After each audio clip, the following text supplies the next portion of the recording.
bala kanca priya wanita aja mung ngaji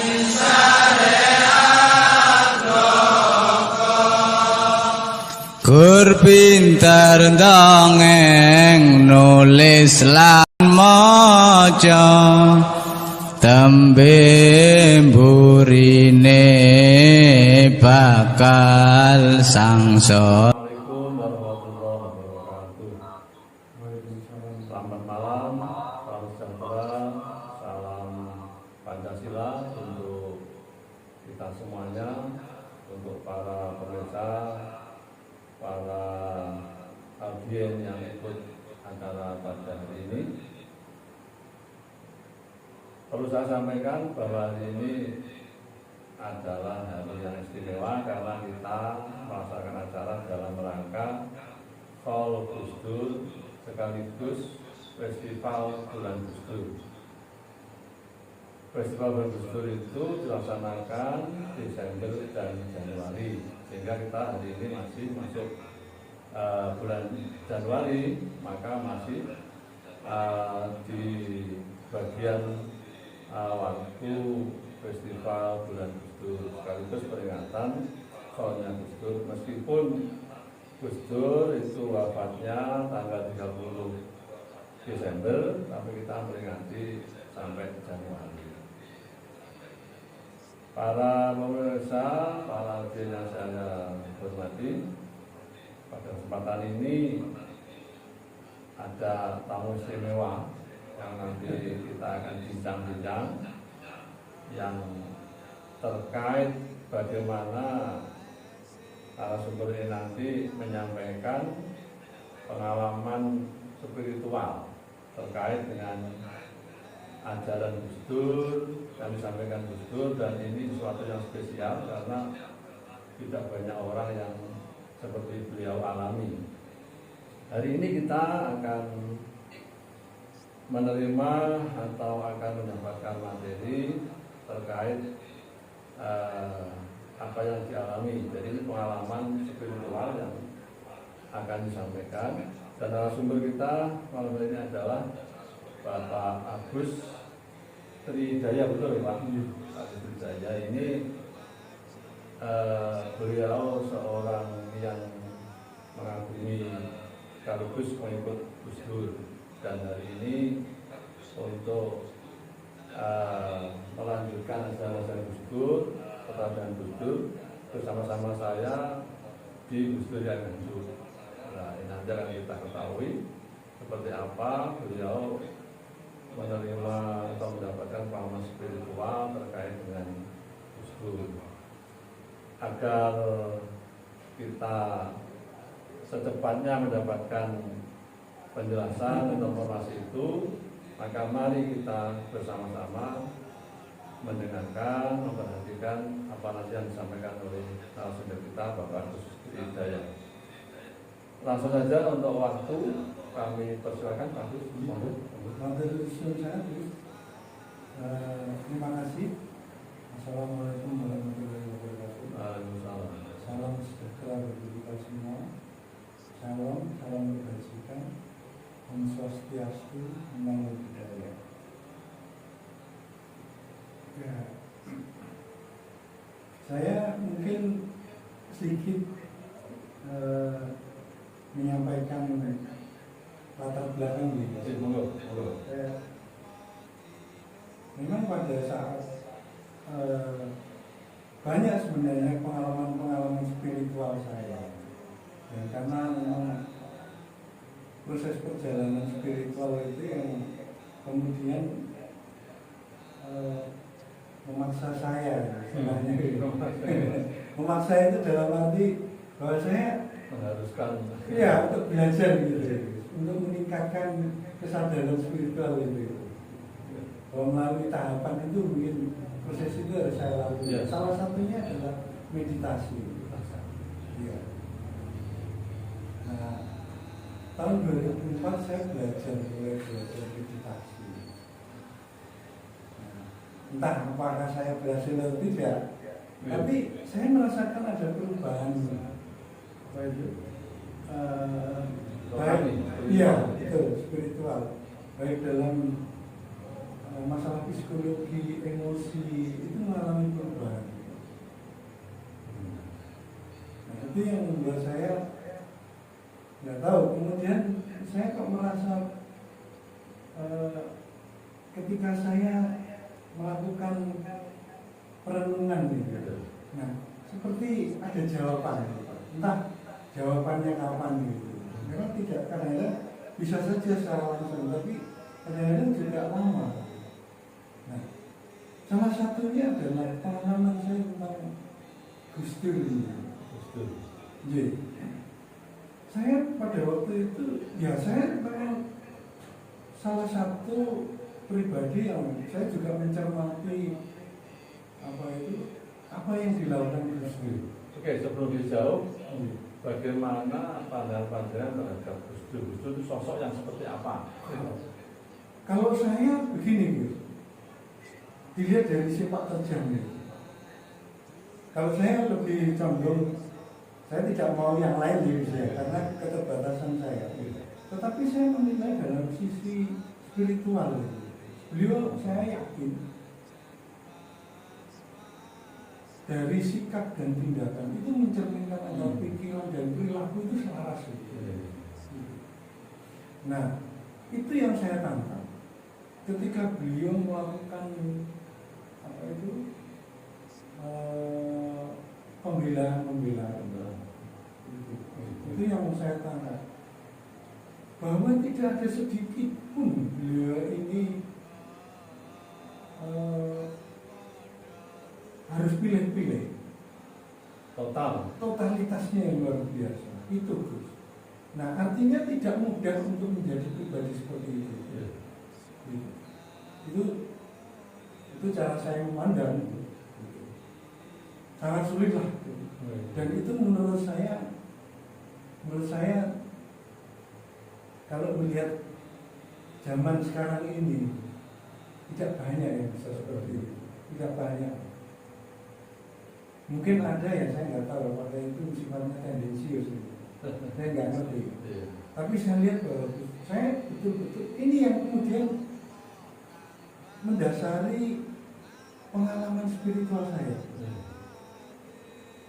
Ya, walaupun dan sebenarnya saya juga harus agak bela-belaan nih. Agak bela-belaan.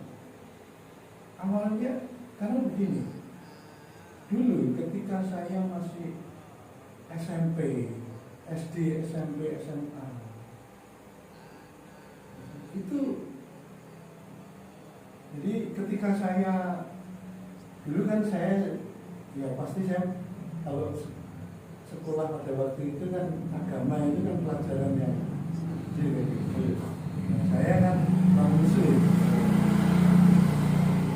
Nah, seringkali kalau ketika pelajaran agama Islam itu ada semacam ketika saya memang tidak mengikuti di kelas, saya masih di luar kelas, saya takut mengganggu. Tapi di satu sisi ada teman-teman yang rasanya kok tidak enak gitu. Ya ini, jadi saya berpikir kenapa ya agama kok menjadi pertentangan gitu. Itu pengalaman pribadi saya. Nah, kemudian saya melihat ke sosok Gus Dur ini. Ada tanda-tanda besar dalam diri saya. Bagaimana mungkin? Ini pengalaman yang sifatnya apa yang ada di dalam pikiran saya itu pribadi itu. Mungkin setiap orang kan beda. Jadi saya merenung. Saya setengah nggak percaya gitu. Bagaimana mungkin? Karena ajaran yang saya selama ini pahami kan ya, mohon maaf ini Gus, tentu ada perbedaan. Nah, ini yang kemudian saya menjadi bertanda tanya. Iya, Terlamporan. nah sampai sejauh mana itu loh? Sampai sejauh mana saya nggak yakin gitu loh. Meskipun saya tahu betul langkah-langkah Gus Dur itu, saya masih ragu gitu. Kok bisa itu menawarkan pribadi sehebat ini gitu kan? Gitu. Akhirnya, nah saya melakukan perenungan, ya taruhlah meditasi, bermeditasi, mencoba memfokuskan. Nah, itu bisa sampai berminggu-minggu bisa. Kadang merenung apakah benar.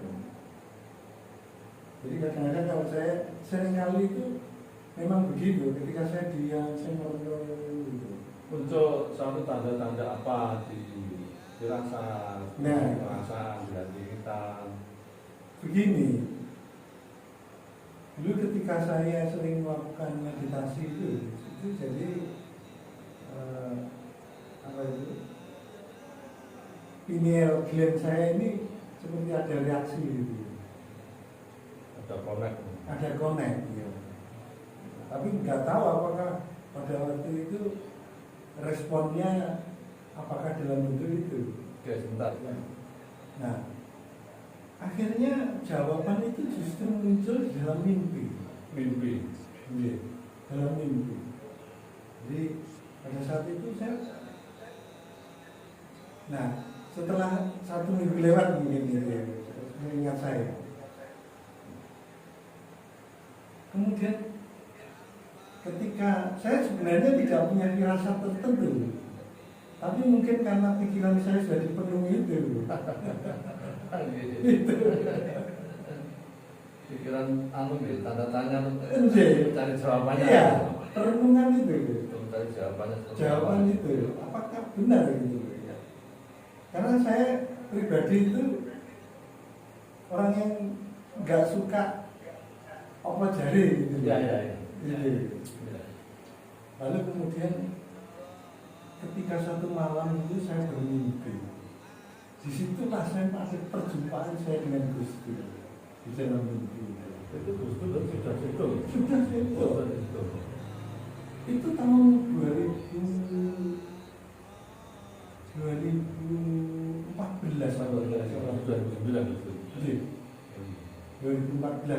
pada saat krisis ekonomi juga itu. Oh iya.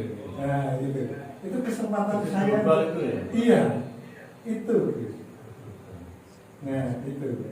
Mungkin kalau pada saat saya masih sibuk-sibuknya kerja, susah. Bagusnya ada beda. Karena pada waktu itu ya saya punya kesempatan gitu. Sifatnya memang seperti itu. Nah itulah kadang-kadang peristiwa spiritual itu kadang-kadang juga sulit kita pahami. Mimpi. Nah ketika mimpi itu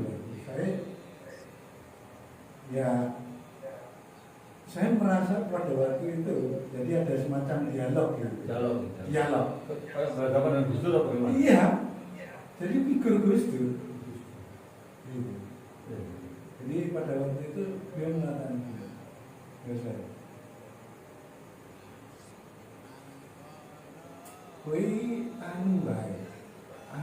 kamu istilahnya gini, kamu itu pakai bahasa Jawa atau bahasa Jawa itu bahasa Jawa. Karena saya tuh memang medok bahasa Jawa, saya senang di mana-mana itu, bagi saya familiar itu loh, bahasa Jawa itu. Saya senang di mana-mana bahasa Jawa itu penak itu. Jadi gini, kamu melok NU ya? Loh, saya bilang gini dalam hati loh. Tapi saya juga langsung jawab. Iya. Gus, nah saya ini bukan orang Islam ya. Saya bukan orang Islam ya. Terus? Saya tahu. Dia ngomong, NU ini apa? Dalam dialog itu gitu. Iya. Jadi NU itu apa? Nah apa Gus?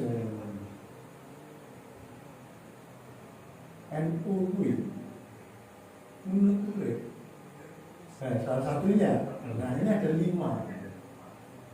Yang pertama itu menurut gue.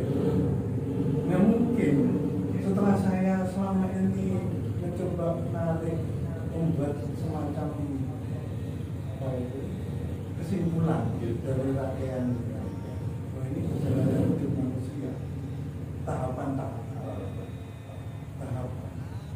Jadi dari kata sebenarnya, ya mohon maaf ini bukan NU dalam arti organisasi, iya, organisasi.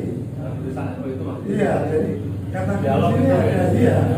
dia di kata NU-nya itu kan.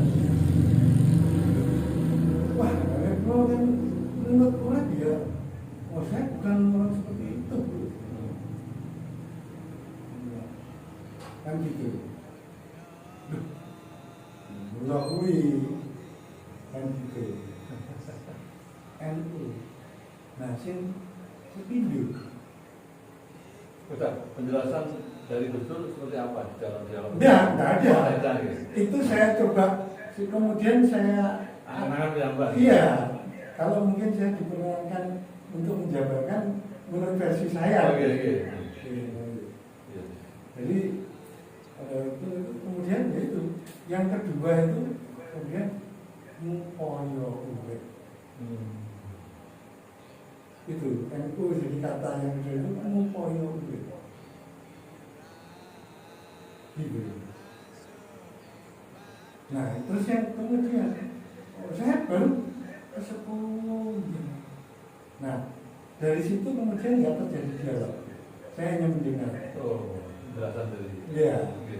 Nah, yang ketiga itu ngerembakake urip. Gitu. Nah, itu tahapan. Jadi nunut urip, ngupaya urip, ngerembakake urip. Itu. Yang keempat itu nguri-uri urip. Nguri-uri, diuri-uri, nguri-uri urip. Itu Gus Dur menjelaskan nonton gitu. Iya, tapi tidak dijelaskan secara apa itu langsung dengan jelas. langsung enggak. Semacam diberikan kesempatan berpikir. Atau Iya, saya rasa itu. Nah, yang kelima kemudian nuladani. Nah, ini yang kemudian itu menjadi perenungan saya. Ini kan tahapan manusia. Ketika manusia baru lahir,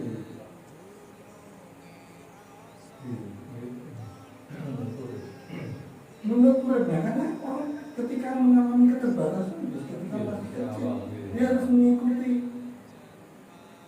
menurut orang tua, kan gitu. Nah, ketika proses ini ya, kalau menurut urip itu yang namanya ya pasti harus nurut, guys. Itu pandangan saya. Artinya dalam relasi apapun, dalam konteks sosial ya pasti harus gitulah, orang menurut urip ya kudu ngomong. Manus yang dinuruti. Begitu ya, kurang lebih begitu lah. Lanjut sampai penunjuk tanya.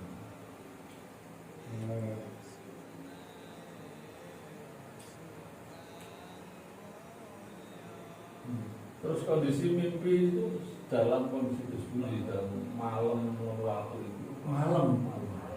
Nah, seringkali saya kalau mimpi itu memang malam karena tidur saya malam. Saya tidur saya malam. Semenjak saya masih muda itu suka, memang saya nggak pernah tidur sore. Nggak tahu apakah itu memang bagian dari proses, saya nggak tahu. Oke, lanjut dari apa yang disampaikan dalam mimpi itu. Terus bersembunyi dari dialog itu ada pesan terakhir apa itu apa langsung itu? Enggak, Gus. Jadi hanya itu saja. Ya itu saja. Jadi ya sebatas itu. Habis itu ya. Nah disinilah saya yakin mungkin hampir semua taruhlah wangsit atau semacamnya itu seringkali sanepan ya. Isinya kan begitu. Kan begitu nggak mungkin jelas. Ya soalnya beberapa kali saya pernah mengalami hal yang sama, cuma pengalaman ini agak beda. Ini agak beda. Saya pernah ketika saya naik di Gunung Wilis waktu masih muda di jalan itu, saya juga pernah mengalami peristiwa spiritual. Ya, mungkin karena kekurangan ajaran saya sering hal seperti itu, ya, pengalaman ini muncul.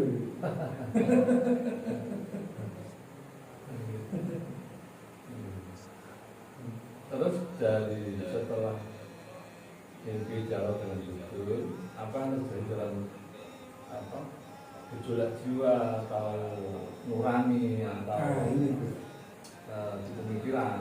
Jadi, pada prinsipnya saya ini pengagum Bung Karno. Nah, salah satu refleksi dari apa yang diajarkan Bung Karno salah satunya itu ya, bagi saya itu melekat dalam pikiran saya. Jadi salah satu ajaran Bung Karno itu kan kurang lebih begini. Nek bodoh, nek wong bodoh, aja wani-wani, kan gitu. Itu berbahaya.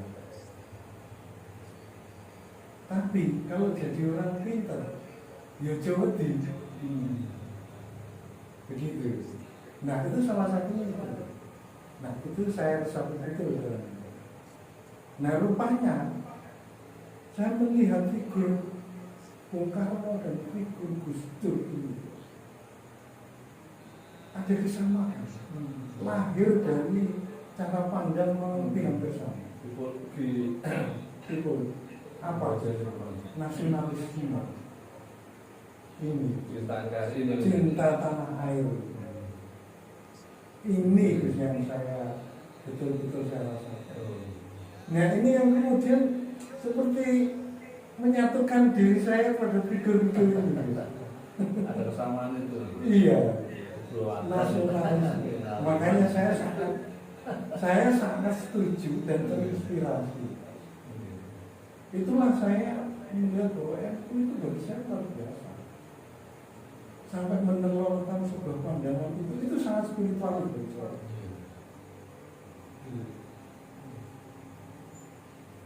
Jadi antara spiritualis dan nasionalis itu tidak bisa dipisahkan.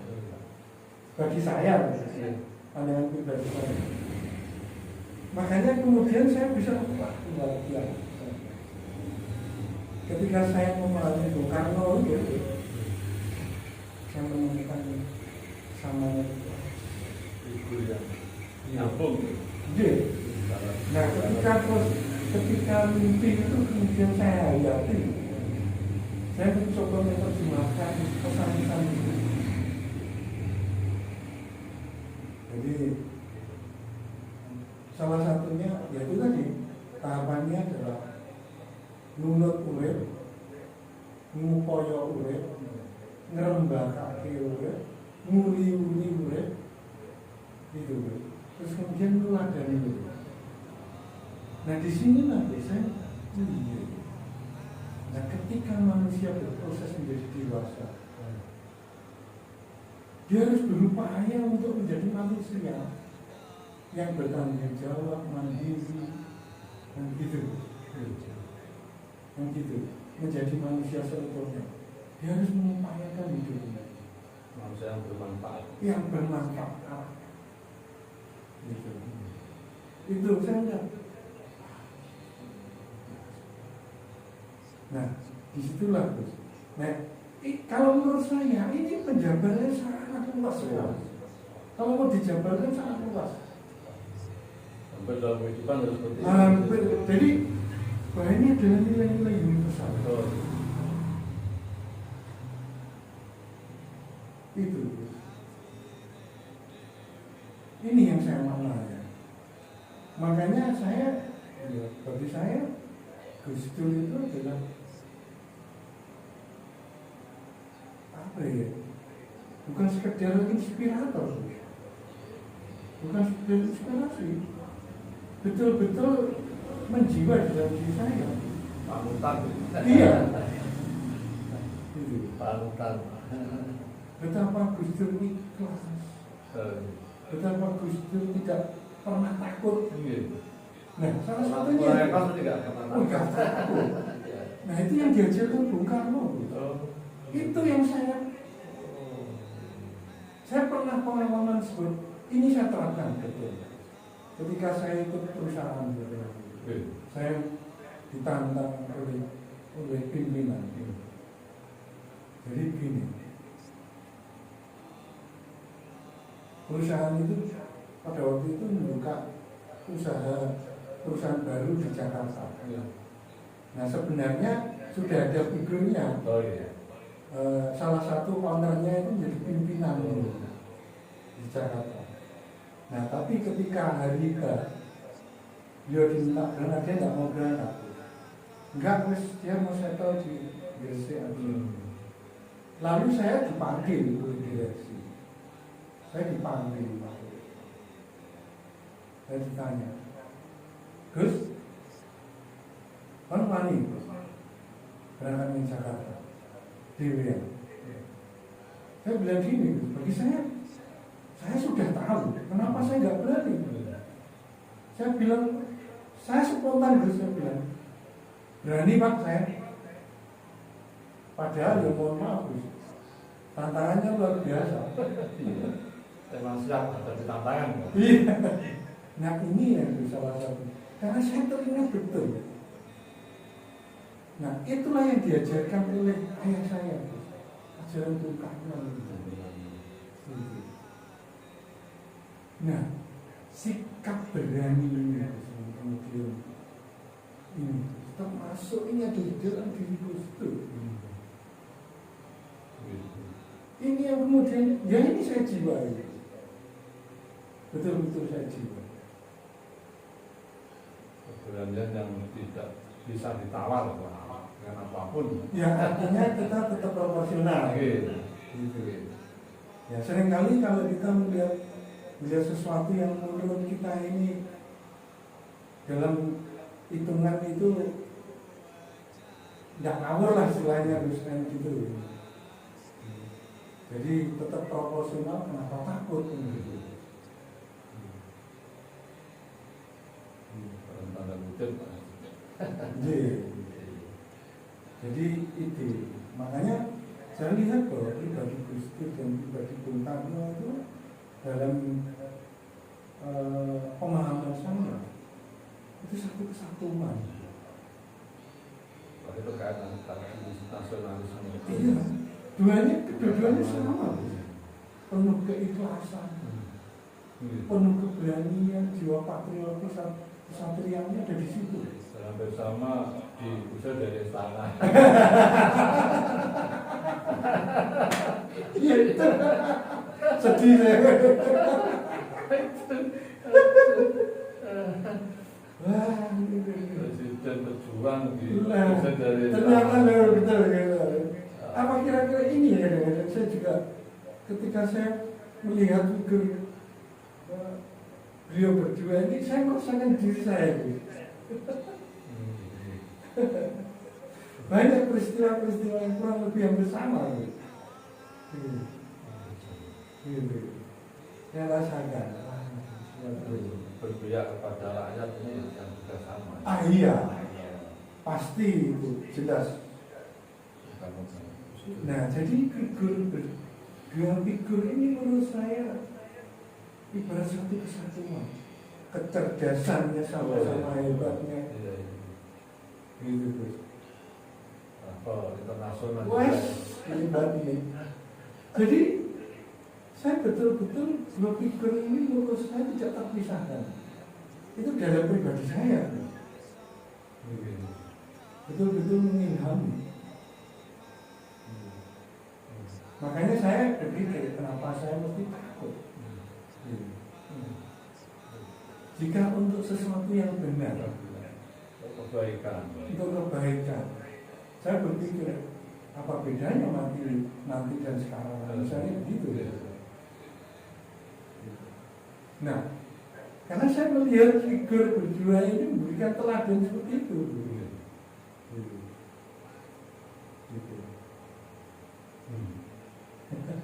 yang sulit dimiliki oleh yang lain. Nah, kenapa saya melihat figur Gus Dur ini kemudian karena saya sudah punya figur Bung Karno ini, saya melihat kesamaan ini luar biasa. Wah, tetapi saya punya kelebihan di dalam diri Gus Dur ini sendiri, spiritualitas. Nah, saya tidak melihat spiritualitasnya Bung Karno, saya nggak pelajari itu. Tetapi yang paling mengilhami diri saya itu adalah itu Gus, keberanian beliau, kecerdasan beliau, keikhlasan beliau, sikap nasionalisme itu yang paling menonjol, yang itu sangat mengilhami diri saya. Gitu. Tapi kalau Gus Dur ini ada nilai plusnya, spiritualitasnya itu nilai plusnya. Nah, termasuk itu tadi Gus, apa yang beliau sampaikan pada saya dalam mimpi itu adalah ajaran kehidupan bagi saya. Semuanya menurut terus. Ini kalau mau dijabarkan masih bisa kan? Dan ini refleksi Pancasila.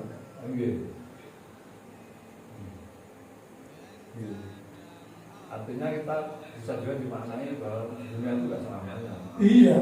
Menurut Nah, kan gitu. Bisa saja kan gitu.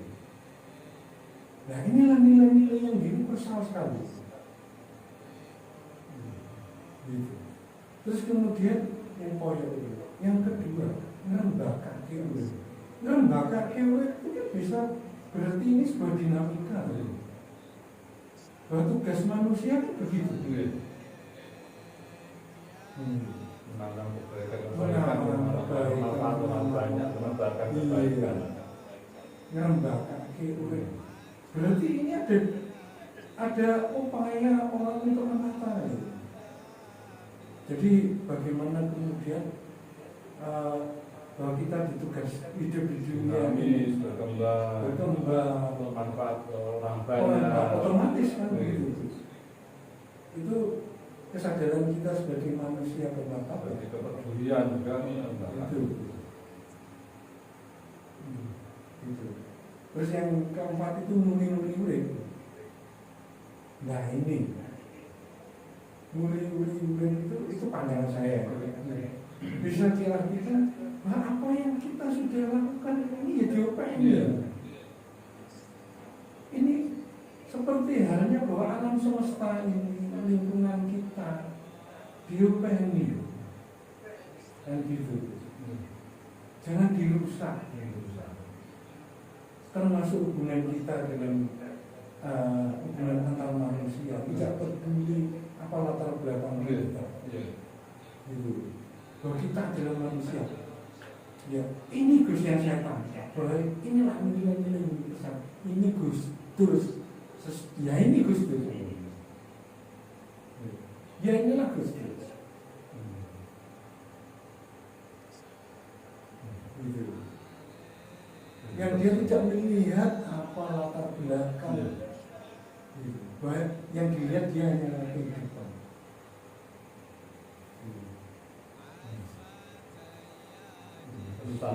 Universal sekali. Nah, saya nggak tahu NU itu maknanya apa ya. Saya nggak tahu. Yang saya maknai ini tadi ya. Dari Gus Dur.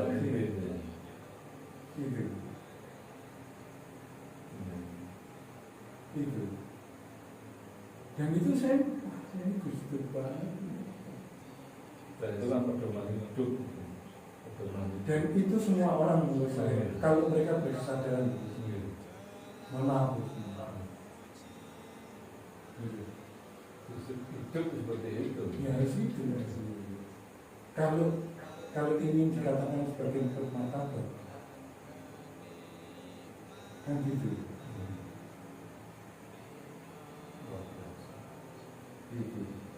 Lalu kemudian yang terakhir, meneladani urip. Jadi apapun semua yang kita lakukan itu memberi inspirasi bagi orang lain. Untuk kemudian itu tadi untuk terus berkembang.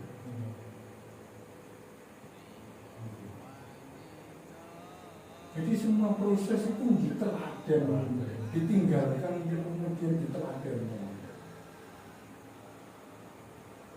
Bukan, nah artinya bahwa proses ini sebenarnya kalau menurut saya ini adalah manusia paripurna. Bahwa apa yang dilakukan itu tanpa orang lain memintanya, ketika melihat figur itu dia bisa menjadi teladan. Jadi hidupnya itu bukan untuk diri sendiri tapi untuk kemasyarakatan semua. Nah coba jenengan lihat ini dari 5 ini nggak ada yang terpisah. Ini satu kesatuan.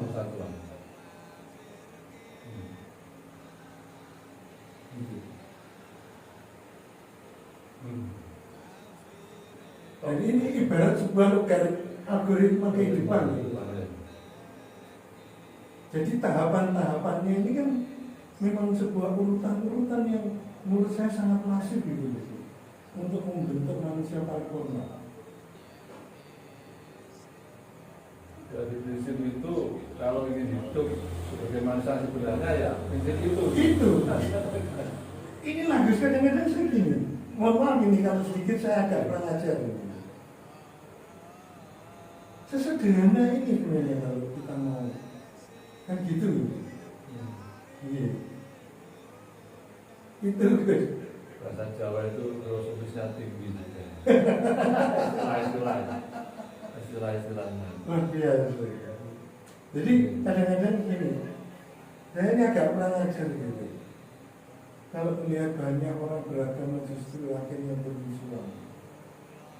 Gitu. Terus kemudian harus saling membunuh, menghilangkan nyawa. Itu yang paling saya tolak. Saya paling menolak menghilangkan nyawa orang lain. Bahkan perang itu saya tolak. Saya konsisten loh. Ketidakadilan, ketidakberi kemanusiaan itu salah. Harusnya apa itu prinsip itu tadi jalan dengan yang Gus Dur itu kan? Ya karena yang nggak tahu ya proses spiritual itu kan kadang-kadang di luar kesadaran. Iya. Itu loh. Kalau misalnya yang namanya ini kan ibaratnya imajiner. Tapi mengandung nilai yang positif. Iya. Masih imajiner dan itu tapi dialami dalam dialog. Iya.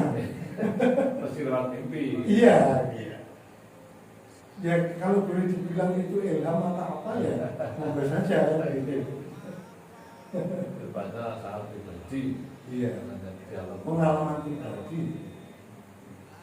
Luar biasa. Dari filosofisnya, maknanya, kemudian kalau ditarik dalam kehidupan itu prinsip hidup, tujuan itu termasuk manusia yang sesungguhnya. Kalau manusia itu manusia paripurna. Semua tahapannya itu. Cuman memang perlu pemaknaan menurut saya. Ya ini yang manusia yang saya yakin Gus Dur tidak akan langsung memberikan ini Gus kepada saya. Ini kan sebuah proses bagaimana kita harus menjalani kehidupan itu supaya bisa menangkap maknanya.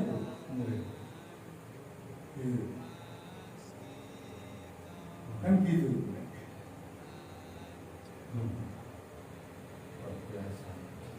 Setelah kejadian mimpi itu, setelahnya ada mungkin ada semacam perubahan secara spiritual atau secara psikis dari pribadi kan seperti apa? Pasti. Tapi gini, kalau saya itu karena saya sering lebih banyak menggunakan rasionalitas saya. Dominan rasionalnya. Yang kemudian saya maknai di situ, Gus. Saya mengkaji lebih dalam. Gitu. Saya kaji, saya telaah satu persatu. setiap kata itu pemaknaannya gitu. Di samping literasi yang sudah banyak saya baca itu kemudian ibarat pasal-pasal itu. Nah, jadi kita baru menyusun pasal-pasal itu. Nah, inilah kata kuncinya. Itu. Jadi Gus Dur saya inilah cluenya buat saya.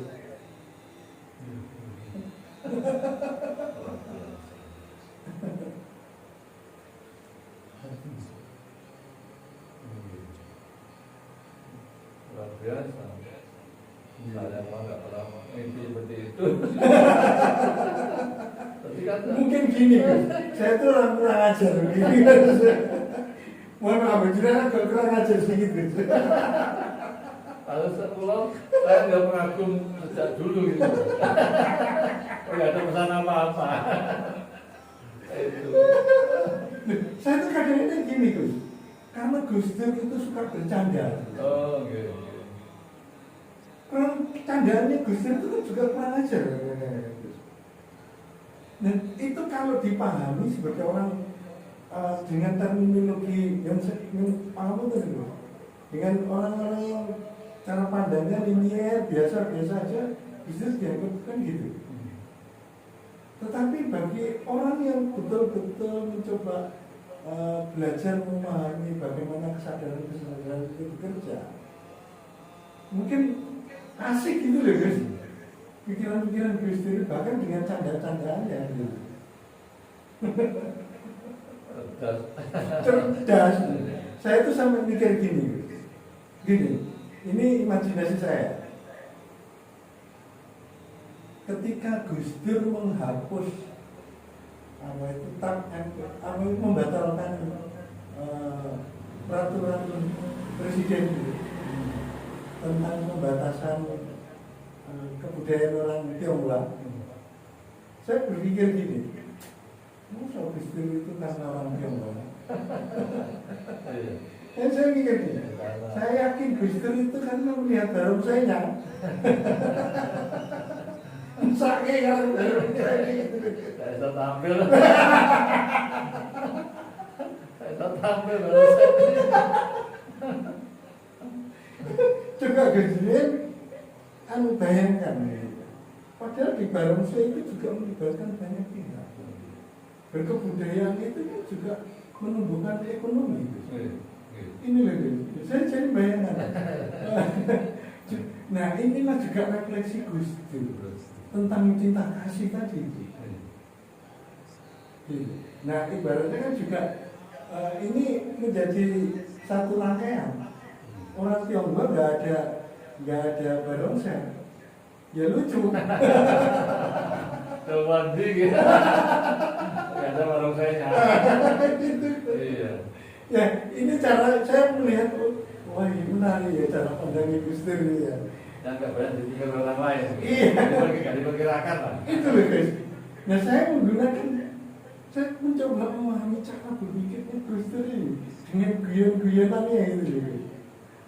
Dan itu mencerminkan bagaimana pendalaman beliau tentang kemanusiaan.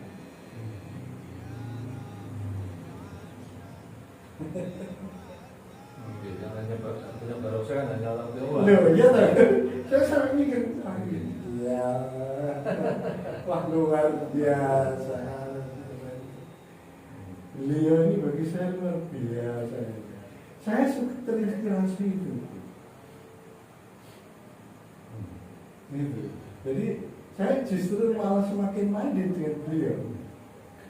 Karena dia begitu membawakan kehidupan itu dengan rileks, santai, nggak harus tegang terus gitu. Bahkan ada kemarin ada informasi bahwa ketika mau wafat itu masih bercanda juga. Nah itu yang kemudian juga mengenai saya. Kadang-kadang hidup itu sebuah candaan. Artinya itu tadi, menurut urip tadi, apa susah-susah? dan tidak apa ya dimiliki seterusnya selama. Iya. Nah itu kemudian menumbuhkan rasa ikhlas, tulus, gitu. Bahasa yang gampang dipahami itu hidup itu hanya tak pakai lah, bukan hak milik. Pasti. Ketika kita Jadi tidak ada yang mutlak. gitu. Tidak ada yang mutlak. Nggak ada yang Kira-kira itu pengalaman spiritual saya. Yang otomatis itu juga mengilhami cara saya berpikir, bertindak. Gitu. luar biasa.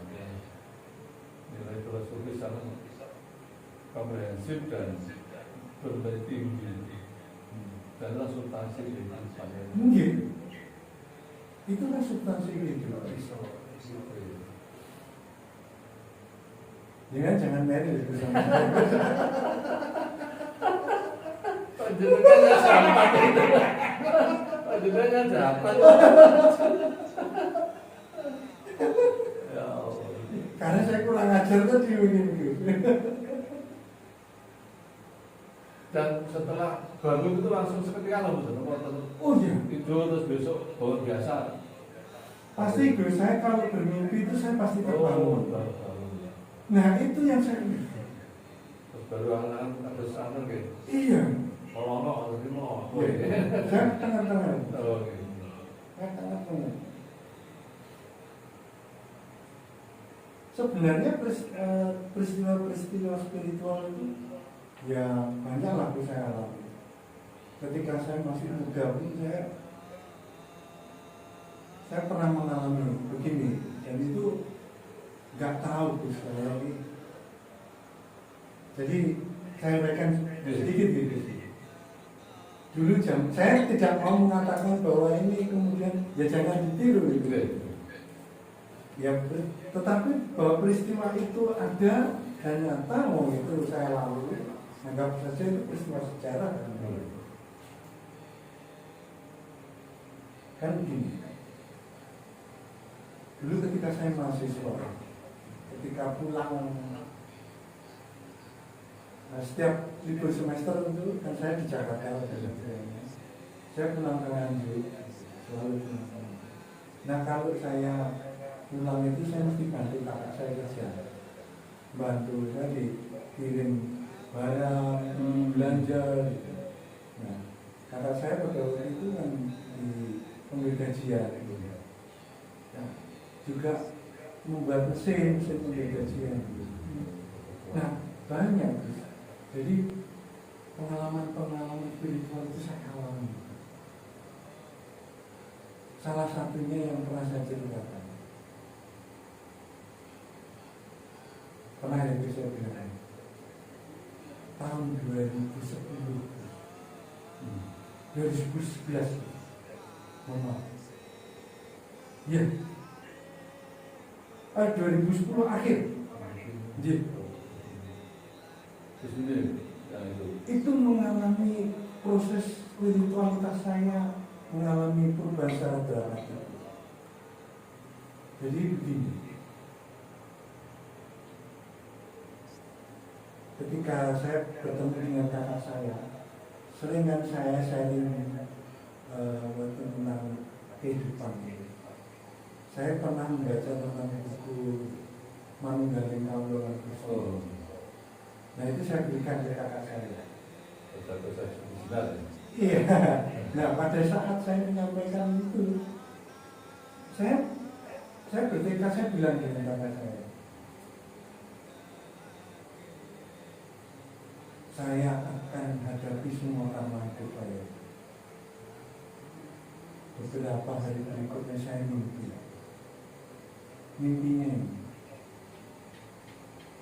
Nek kowe ngawali apa wae, awalnya dengan bismillah. Nah mungkin ini sebuah rangkaian dari semua itu. Oh iya. Dan itu saya jalani meskipun saya belum tahu maknanya. Dan itu betul merubah saya sampai proses perjalanan sampai sekarang. memang berat. Saya mengalami goncangan luar biasa, naik turun dalam kehidupan. Sampai titik nadirnya tahun 2017, ketika saya ketemu dengan teman-teman ngaji gitu. Menemukan makna tentang Bismillah.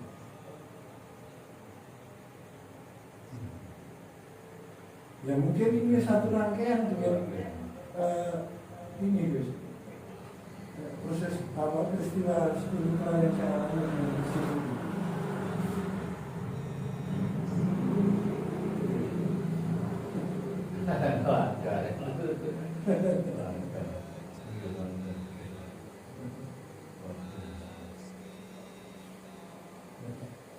Sudah itu oke. Ya kira-kira itu.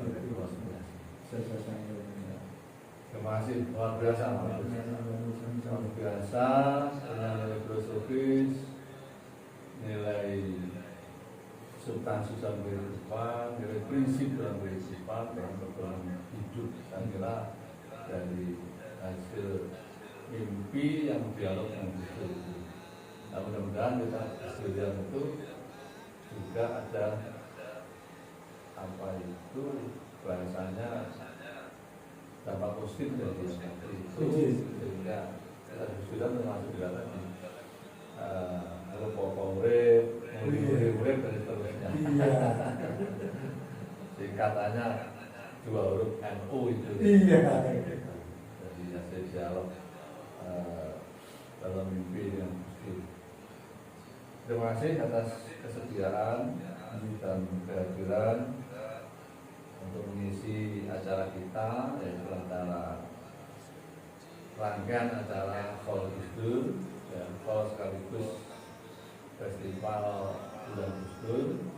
Mudah-mudahan memberikan manfaat bagi kita dan khususnya kita sendiri, sehingga tetap berjuang mengikuti 9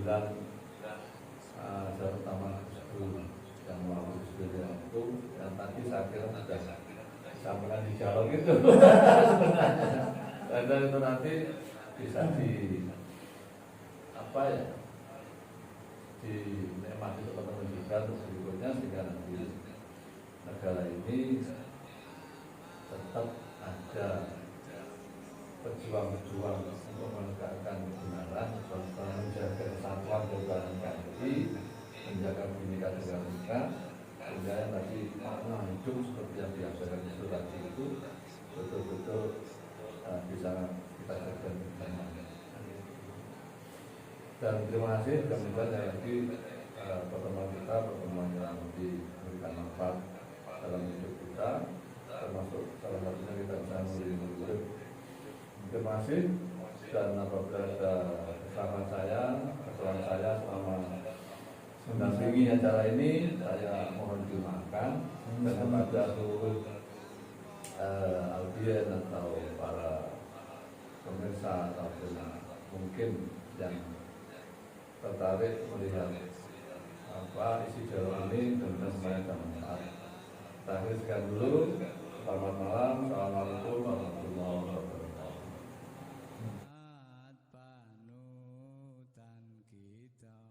Al-Karami Ya uhailal ju